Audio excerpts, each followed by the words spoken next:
নমস্কার বন্ধুরা, কেমন আছো তোমরা সবাই? বন্ধুরা, পৃথিবীর ইতিহাসে এমন কিছু মুহূর্ত আসে যা ঘড়ির কাঁটার চেয়েও দ্রুত দৌড়ায়। যখন কোনো শক্তিশালী রাষ্ট্রের সর্বোচ্চ নেতার প্রস্থান ঘটে, তখন প্রতিটি সেকেন্ড এক একটি শতাব্দীর মতো ভারী মনে হয়। আজ আমরা আলোচনা করব ইরানের সেই রুদ্ধশ্বাস পরিস্থিতির কথা, যা আয়াতুল্লাহ খামেনির প্রস্থান পরবর্তী মাত্র ৩০ মিনিটের এক কাল্পনিক অথচ বাস্তবসম্মত ভূ-রাজনৈতিক অস্থিরতাকে কেন্দ্র করে তৈরি হয়েছে। সেই আধা ঘণ্টা, যা কেবল ইরানের ভবিষ্যৎ নয়, বরং পুরো মধ্যপ্রাচ্য তথা বিশ্বের মানচিত্র বদলে দেওয়ার ক্ষমতা রাখে। বন্ধুরা, আজকের এই জীবন বদলকারী উপস্থাপনাটি একদম শেষ মুহূর্ত পর্যন্ত দেখো, কারণ ক্ষমতার পটপরিবর্তন এবং একটি জাতির টিকে থাকার লড়াই কিভাবে ৩০ মিনিটে চরমসীমায় পৌঁছাতে পারে তা বোঝা তোমার জন্য আজ ভীষণ প্রয়োজন। মাঝপথে ছেড়ে গেলে হয়তো তুমি সেই রোমাঞ্চকর এবং বাস্তবধর্মী বিশ্লেষণটি হারিয়ে ফেলবে, যা তোমাকে আন্তর্জাতিক রাজনীতির গভীরতা বুঝতে সাহায্য করবে। আজকের এই কয়েকটা মিনিট তোমার জ্ঞানের পরিধিকে এক অনন্য উচ্চতায় নিয়ে যাবে। স্বাগতম আমাদের প্রিয় চ্যানেল এডুভাইব স্টুডিওতে, যেখানে আমরা খবরের গভীরে গিয়ে লুকানো সত্যগুলোকে তুলে ধরি। শোনো, আজকের বিষয় আয়াতুল্লাহ খামেনির পরবর্তী ইরানের সেই উত্তাল ৩০ মিনিটের বাস্তবতা। কল্পনা করো সেই মুহূর্তটির কথা, যখন তেহরানের সরকারি দপ্তর থেকে একটি বার্তা বিদ্যুৎ বেগে ছড়িয়ে পড়ছে। প্রথম ১০ মিনিটেই ইরানের রাজপথে এক থমথমে নিস্তব্ধতা নেমে আসে। সর্বোচ্চ নেতার প্রস্থান মানে কেবল একজন ব্যক্তির চলে যাওয়া নয়, এটি হল ইরানের Islamic revolutionary guard corps IRGC এবং সাধারণ প্রশাসনের জন্য এক অগ্নিপরীক্ষা। সেই ৩০ মিনিটের চ্যালেঞ্জে প্রথম কাজ হয়ে দাঁড়ায় ক্ষমতার শূন্যতা পূরণ করা এবং বিদেশি শক্তির হস্তক্ষেপ প্রতিহত করা। আমরা জানি, ইরান একটি অত্যন্ত স্পর্শকাতর ভৌগোলিক অবস্থানে রয়েছে, যেখানে প্রতিপক্ষের গোয়েন্দা সংস্থাগুলো প্রতি মুহূর্তে ছিদ্র খুঁজে বেড়ায়। সেই আধ ঘণ্টা ছিল ইরানের অভ্যন্তরীণ নিরাপত্তা নিশ্চিত করার সবথেকে বড় পরীক্ষা। জীবন কখনো আমাদের জন্য স্থিতিশীল কোনো সময় উপহার দেয় না। মাঝে মাঝে এমন অভাবনীয় সংকট সামনে আসে, যখন প্রতিটি সিদ্ধান্তই হয় জীবন মরণ যুদ্ধ। কিন্তু মনে রেখো, ইরান এমন একটি দেশ যা দশকের পর দশক ধরে নিষেধাজ্ঞার আগুনে পুড়ে নিজেকে ইস্পাতের মতো শক্ত করেছে। সেই ৩০ মিনিটের চ্যালেঞ্জে ইরানি কমান্ডোরা কৌশলগত অবস্থানগুলো নিজেদের নিয়ন্ত্রণে নেয় এবং মিসাইল সিস্টেমগুলোকে হাই অ্যালার্ট মোডে নিয়ে আসে। এটি কেবল যুদ্ধের প্রস্তুতি নয়, এটি ছিল বিশ্বকে একটি কড়া বার্তা দেওয়া যে নেতৃত্ব বদলালেও ইরানের নীতি ও শক্তি বিন্দুমাত্র নড়চড় হয়নি। তোমার জীবনেও আজ যে আকস্মিক সংকটগুলো আসছে, সেগুলোকে শান্ত মাথায় মোকাবিলা করতে শেখো। পরিস্থিতির দোহাই দিয়ে ভেঙে পড়লে চলবে না, বরং সেই ৩০ মিনিটের মতো ক্ষিপ্র হতে হবে। তুমি হয়তো ভাবছ, একটি দেশের জন্য ৩০ মিনিট কি সত্যিই এত গুরুত্বপূর্ণ? শোনো, বর্তমানের এই হাইপারসনিক এবং ডিজিটাল যুদ্ধের যুগে ৩০ মিনিট হল বিশাল এক সময়। এই সময়ের মধ্যেই সাইবার হামলা হতে পারে, শেয়ার বাজারে ধস নামতে পারে, কিংবা সীমান্ত পেরিয়ে ড্রোন হামলা হতে পারে। ইরান সেই ৩০ মিনিটে তার আকাশসীমা সম্পূর্ণ বন্ধ করে দিয়েছিল এবং নিজেদের প্রক্সি নেটওয়ার্কগুলোকে সক্রিয় করেছিল। এটি ছিল এক বাস্তব কৌশলগত চাল। নিজেকে এমনভাবে প্রস্তুত করো যাতে জীবনের যে কোনো বড় ধাক্কা সামলাতে তোমার কয়েক মিনিটের বেশি সময় না লাগে।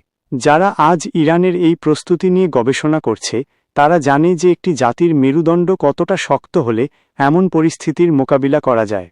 মনে রেখো, ইরানের সেই ৩০ মিনিটের চ্যালেঞ্জে আরেকটি বড় দিক ছিল সাধারণ মানুষের আবেগ নিয়ন্ত্রণ করা। রাজপথে যখন কান্নার রোল ওঠে, তখন সেই ভিড়কে উগ্রপন্থীদের হাত থেকে রক্ষা করা ছিল এক বিশাল চ্যালেঞ্জ। অনেকে তোমাকে এসে বলবে, ইরান এখন দুর্বল হয়ে পড়েছে। এই ধরনের ভ্রান্ত ধারণায় কান দিও না। যারা আজ ইরানের পতন কামনা করছে, তারা ভুলে গিয়েছে যে ইরান কোনো বালির বাঁধ নয়। এটি হাজার বছরের সভ্যতার এক সুশৃঙ্খল দুর্গ। অন্যের সমালোচনাকে গুরুত্ব না দিয়ে নিজের শক্তির ওপর বিশ্বাস রাখো। মনে রেখো, অন্ধকার যত গভীর হয়, তারার উজ্জ্বলতা ততই বাড়ে। অনেকে তোমাকে নিয়ে উপহাস করবে, ইরানের খবর জেনে তোমার কি হবে? নিজের চরকায় তেল দাও, কিন্তু জেনে রাখো, মধ্যপ্রাচ্যের তেলের কুয়োর পাশে যখন আগুনের ফুলকি ওড়ে, তখন তার তাপ তোমার রান্নাঘরেও এসে পৌঁছায়। ইরানের এই ভূ-রাজনৈতিক বাস্তবতা বোঝা মানে হল বর্তমান বিশ্বের অর্থনীতি আর সুরক্ষা ব্যবস্থাকে বোঝা। যারা আজ সচেতন নয়, কাল তারা সংকটের সময় দিশেহারা হয়ে পড়বে। ইরানের সেই ৩০ মিনিটের মোকাবিলা আমাদের শেখায় যে পরিকল্পনা যদি সঠিক থাকে, তবে হিমালয় সমান চাপও মোকাবিলা করা সম্ভব। অন্যের কথায় নিজের বুদ্ধি বিসর্জন দিও না। মনে রেখো, সিংহ যখন আহত হয় সে আরও বেশি ভয়ঙ্কর হয়ে ওঠে।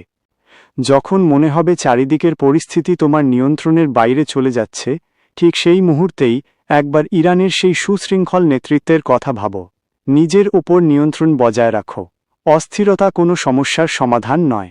ক্লান্ত হওয়া স্বাভাবিক এই উত্তাল সময়, কিন্তু হাল ছেড়ে দেওয়া নয়। হয়তো এই আজকের কঠিন পরিস্থিতির শিক্ষাই তোমাকে আগামী দিনে এক দূরদর্শী মানুষ হিসেবে গড়ে তুলবে। ইরানের বাস্তবতা আমাদের এটাই মনে করিয়ে দেয় যে, ক্ষমতার সর্বোচ্চ শিখরে থাকো বা সাধারণ মানুষের কাতারে, প্রস্তুতিই হল আসল প্রতিরক্ষা। বন্ধুরা, সাফল্য কোনো আকস্মিক ঘটনা নয়। এটা হলো হাজারো বিপদের মাঝেও স্থির থাকার এক অদম্য মানসিকতার ফল। যেদিন তুমি পরিস্থিতির গোলাম না হয়ে পরিস্থিতির মালিক হতে শিখবে, সেদিনই তুমি প্রকৃত বিজয়ী হবে। হয়তো আজ তোমার পাশে কোনো শক্তিশালী বাহিনী নেই, কিন্তু মনে রেখো, তোমার ইচ্ছাশক্তিই হলো তোমার সবথেকে বড় মিসাইল। যখন পৃথিবী তোমার ক্ষমতা নিয়ে সন্দেহ প্রকাশ করবে, তখন নিজের সাহসিকতাকেই নিজের সবথেকে বড় জবাব বানিয়ে লড়ে যাওয়াই হবে তোমার শ্রেষ্ঠ উত্তর। তোমার অতীত হয়তো আন্তর্জাতিক রাজনীতি সম্পর্কে অজ্ঞ ছিল, কিন্তু আজকের এই মুহূর্তটি বিশ্বের বাস্তব পরিস্থিতি জানার এক সুবর্ণ সুযোগ। ভয় বা অনিশ্চয়তা তোমাকে থামিয়ে দেওয়ার জন্য আসেনি, এগুলো এসেছে তোমাকে এক সচেতন নাগরিক হিসেবে গড়ে তুলতে। যদি আমাদের এই তথ্যবহুল এবং বাস্তবধর্মী আয়োজনটি তোমার ভালো লেগে থাকে, তবে আমাদের এই প্রচেষ্টাকে তোমার কলিজার টুকরো আপনজনদের মাঝে ছড়িয়ে দাও। যদি ফেসবুকে আমাদের এই জীবনবদলকারী কথাগুলো দেখে থাকো, তবে আমাদের এডুভাইব পেজটি এখনই ফলো করো এবং শেয়ার করে দাও। আর যদি ইউটিউবে দেখে থাকো, তবে আজই আমাদের প্রিয় চ্যানেল এডুভাইব স্টুডিও সাবস্ক্রাইব করো। কারণ এখানে আমরা কেবল যুদ্ধের কথা বলি না, আমরা বলি কিভাবে প্রতিটি সংকটের মাঝেও নিজের নীতি আর সার্বভৌমত্ব বজায় রাখতে হয়। মনে রেখো, সময় দ্রুত বয়ে যাচ্ছে, আর ইরানের সেই 30 মিনিটের চ্যালেঞ্জ আমাদের চোখে আঙুল দিয়ে দেখিয়ে দিচ্ছে যে, প্রস্তুতিই হল জীবনের মূল চাবিকাঠি। নিজের ওপর বিশ্বাস রাখো, কাজ করে যাও, কারণ তোমার জীবনের সবথেকে বড় চ্যালেঞ্জটি মোকাবিলা করার সময় এখনই। এডুভাইব স্টুডিও এবং এডুভাইব ফেসবুক পেজের সঙ্গে থাকো, কারণ তোমার বিজয়ের গল্পটি ইতিহাসের পাতায় খোদাই হওয়া এখনও বাকি।